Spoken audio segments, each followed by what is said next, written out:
PBBM.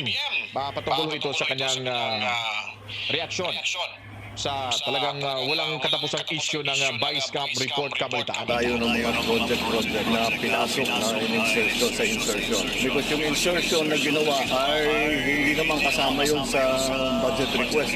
So, ano ngayon yung mga yan? Kung talagang bang kailangan, baka yung iba, hindi naman kailangan ba pwede i-defer. Yung iba, walang masyadong, we are starting to see some project proposals that do not have the appropriate program of work. Hindi lang appropriate na documentation. Hindi maliwanag kung saan pupunta ang pera. Kaya yun ang liliwanagin natin. Hindi naman tayo nagkaroon ng napakalaking budget savings. Hindi nga eh. Kulang-kulang. Kailangan maingat tayo. Kasi yung ginagastos dyan, hindi naman karamihan. Pero meron dyan. Utang yan. Kaya kailangan mapunta sa tama. Para